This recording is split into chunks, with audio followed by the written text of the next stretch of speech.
اور قید سے چھوٹ کے آیا ہوں میں، تو مجھے کچھ کھانے کو دے دیجیے، چونکہ یہ دروازہ عطا کرنے والوں میں مشہور تھا، لوگوں کو پتا تھا جو کہاں سے کہیں سے نہ ملے گا وہ فاطمہ الزہرا کے دروازے سے جاتے سبحان اللہ۔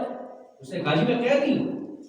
آپ نے وہ افطار کا سامان اٹھایا اور اس قیدی کو دے دیا، بولے کہ چلا گیا، پانی پی کے روزہ افطار کر، دوسرے دن پھر روزہ رکھا۔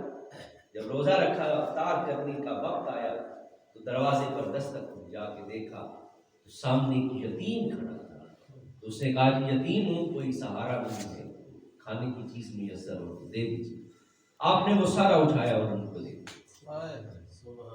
تیسرے دن پھر ایک مسکین آ گیا افطار کرنے کے وقت، یہ تینوں دن لوگ آتے رہے، آپ سارا کچھ اٹھا کے دیتے رہے۔ قرآن کریم میں یوفون نذورہم، یہ آیت کیا ہے؟ یہ آیت اس وقت نازل ہوئی، نبی کریم رؤوف الرحیم صلی اللہ علیہ وسلم جو تھے وہ آپ حضرت امام حسن و حسین کی تیمارداری کے لیے آئے، آگے دیکھا کہ فاطمہ نظر نہیں آ رہی، حسن و حسین صحن میں کھیل رہے، انہوں نے بتایا کہ ہماری والدہ کمرے میں لیٹی ہے۔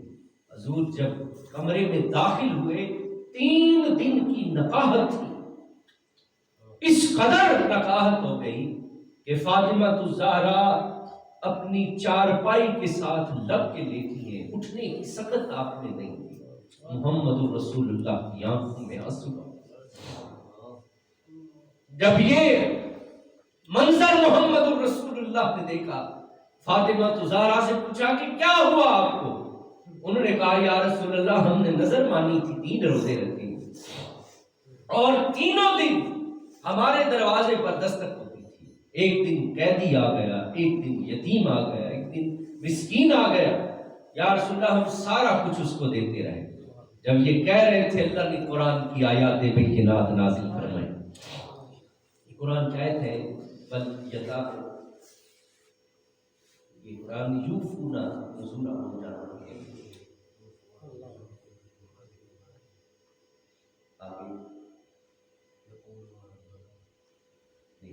یہ 29واں پارہ، 29واں پارے میں یہ آیات بینات اللہ نے، اللہ کریم نے جبریل امین کو بھیجا، کہا میرے حبیب کو جا کے بشارت دو، وہ لوگ جو اللہ کے لیے نظر مانتے ہیں، اس کی رضا کی خاطر نظر مانتے ہیں، وہ کسی قیدی کو چھڑواتے ہیں، قیدی کو کھانا کھلاتے ہیں۔ یا آپ بتائیے قرآن میں زکوٰۃ کے مصارف میں سے ہے، قیدیوں کو، وہ لوگ جو نہیں دے سکتے اپنے پیسے، ان کو قید سے، جیل سے چھڑوانا بھی، یہ بھی ایک حصہ ہے مسلمانوں کا۔ فرمایا کہ قیدیوں کی، یتیموں کی، مسکینوں کی جو خدمت کرتے ہیں، اللہ کریم ان کی نظروں کو قبول فرما لیتا ہے۔ تو فاطمہ الزہرا سلام اللہ علیہا کی ذات والا صفات، جو عظیم شخصیت ہے۔ دیکھیے گھر کا ماحول کیسا ہے۔ حضرت آپ کے گھر میں مشکلات کا دورہ رہتا تھا، لیکن حسن و حسین جب گھر سے باہر نکلتے تھے تو ایسا ہی لگتا تھا کسی بادشاہ کے بیٹے آ گئے۔ قدر وقار اللہ رب العزت نے عطا کیا۔ فاطمہ الزہرا سلام اللہ علیہا 28 برس کی آپ نے عمر پائی ہے۔ مختصر وقت تھا، مختصر زندگی، صرف 28 برس۔ حضور کے وصال کے بعد پھر آپ واپس اپنی زندگی میں نہیں ہوتے، 6 ماہ تک آپ احیات رہے، اور اس کے بعد کے ایام جو تھے وہ جان لیوا ثابت ہوئے۔ حضور کے فراق نے فاطمہ کو پھر وہ زندگی نہیں جینے دی، اور آپ جس دن حضور کے وصال تدفین کے بعد حضرت انس آئے تو سیدہ فاطمہ الزہرا ان سے فرمانے لگی، انس تم کس طرح سے محمد الرسول اللہ کو دفن کرائے؟ اور اس کے بعد آپ کی زندگی میں وہ حسن نہیں رہا تھا۔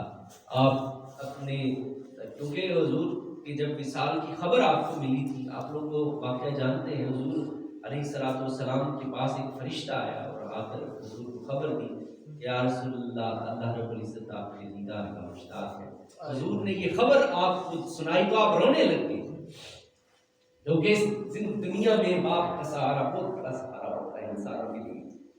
تو تھوڑی دیر گزری، حضور نے پھر ایک خبر دی، فرمایا بیٹی فاطمہ مجھ سے جو سب سے پہلے آ کے ملے گا وہ بھی تو آ کے ملے گا. اس پر آپ مسکرانے لگ گئی کہ میں حضور کے ساتھ جلد حضور سے ملاقات کروں. اور آپ جب آپ پر نزا کا عالم طاری تھا، اس وقت سیدہ فاطمہ الزہرا سجدے میں بار بار سجدے میں پہنچ چلی جاتی اور اللہ سے عرض کرتی.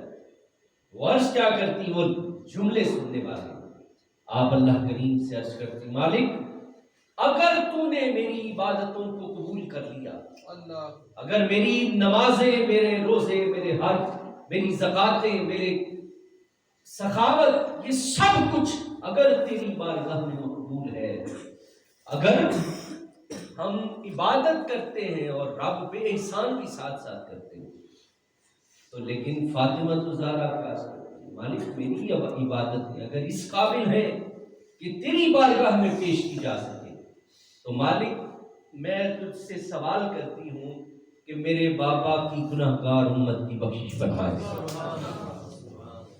کیا یہ نہیں کہا میرے علی کے گھر کو کیا ہوگا، میرے حسن اور حسین کا کیا بنے گا. اپنے گھر کی کوئی فکر نہیں ہے، کس کی فکر ہے؟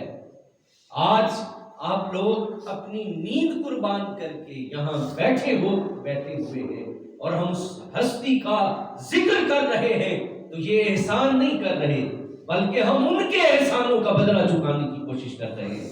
کیونکہ یہ وہ ذات ہے جو 1400 سال پہلے ہمارے لیے دعائیں کر رہی تھی رب کریم کی بارگاہ میں. یہ امت کا حق ہے، اس امت کا حق ہے کہ اہل بیت کے ساتھ محبت کرے، اور یہ اس امت پر واجب قرار دیا گیا. انما یرید اللہ لیذھب عنکم الرجس اہل البیت ویطہرکم تطہیرا. اور حضور علیہ الصلوۃ والسلام نے، اللہ کریم نے ارشاد فرمایا، قل لا اسألکم علیہ اجرا الا المودۃ فی القربى. یہ رب حکم دے رہا ہے، لوگو میرے حبیب ان سے کہہ دیجئے میں تجھ سے اجر رسالت میں کچھ نہیں مانگتا، لیکن میں اپنے اقربا کی محبت تم سے مانگتا ہوں. یہ رب کا حکم، اور یہ نص سے ثابت ہے.